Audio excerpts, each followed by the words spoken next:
their bright source.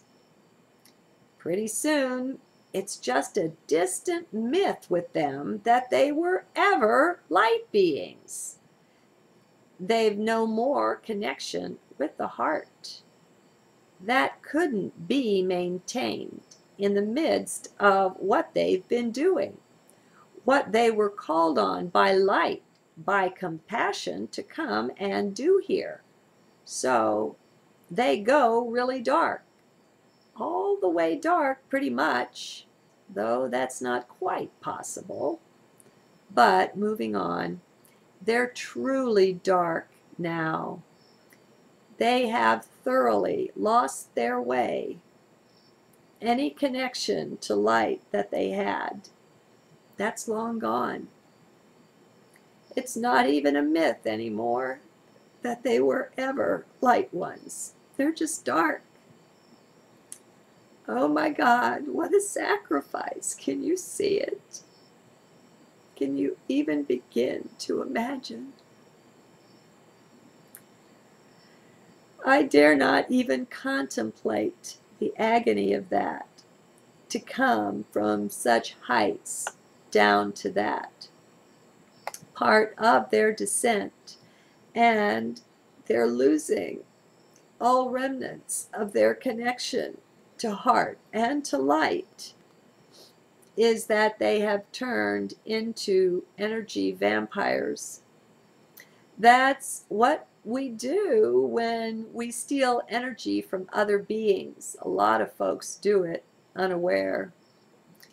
Even eating flesh meat, in a way, could be called that, taking the light and the energy of other beings. Now, stay in heart with me. Remain as open as you can. I know this is difficult. Don't close up or go into mind with this. You must listen from within to really get it. More time has passed now, and their entire dark culture is now based on stealing the light from other beings, light beings. That's what they do. That's what their identity is now based on. That and power. Intense use, yes, misuse of power and control. That's their thing.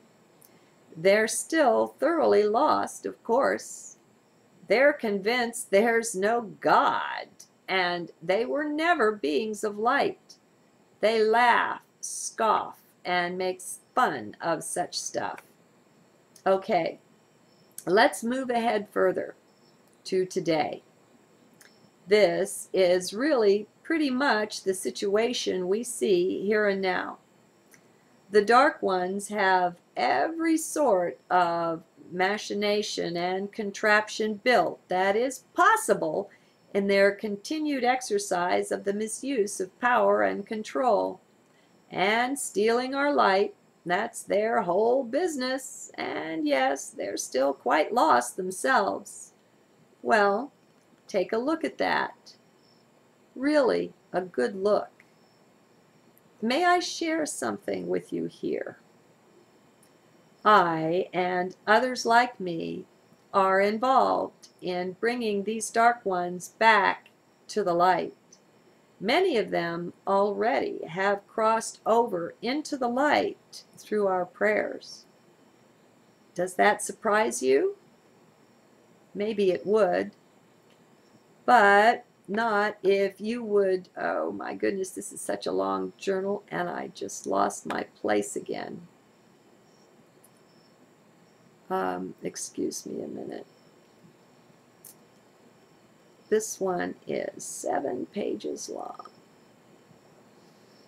Okay, pretty soon it's just a distant myth, and now we're up to today.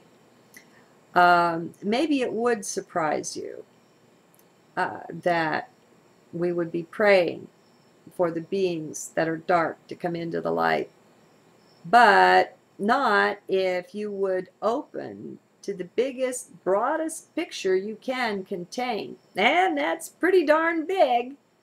All beings are light. That's their nature. The next step up from light is love, divine love. It's actually higher than light. But anyway, all beings are and were created in that. Now that's the beings. We're not discussing the containers that they're walking around in. Remember, you're not that. When you know this, well, yeah, your heart and compassion does the rest. It's a bad day for the dark ones on the earth. All their control mechanisms are snapping, are breaking up, breaking down everywhere. All their wealth and riches, all their material creations are just falling apart. Many find themselves in jail even. It's terrible days for the dark ones, but we're getting out of control. So, only in this terrible extremity for them could they be reached. Could they hear the message this heart brings to them, that they are of light, that they can come home to that.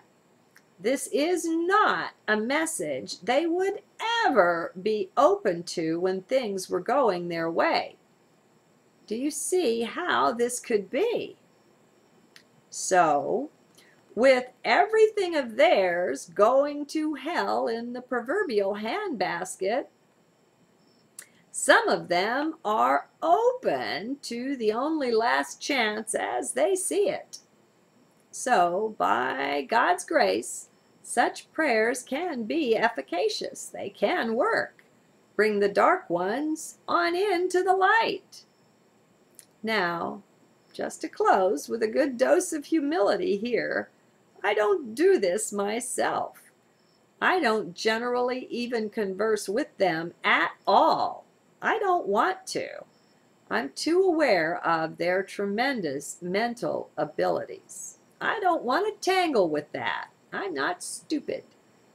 They're so terribly wily. So, no thanks. I call on the light beings from Andromeda to come and take them in tow, to guide them in. And I call too on the ancient wise ones, the sages and great beings of their various races. Realize these beings are not all human, generally not. So the call is made for their very own wise ones to enter here, to take them and share with them, to guide them into the light in ways they would relate to. Now, for the humor of this, take a look. A human, and that's what I appear to be to them, is just a part of their livestock. At first, when these prayers would go forth from this heart, I would feel them gather around and just guffaw. I mean, they would laugh. They thought it was a bit funny. Such sincerity, and from one of their cattle, no less. Their arrogance is a bit hard to pierce. Anyway, there's a new view, a new perspective on things, my friends. I hope that it blesses, brings something useful to you.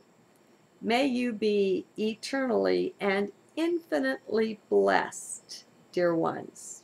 Ain't it grand? We're going home. Whee! See you soon.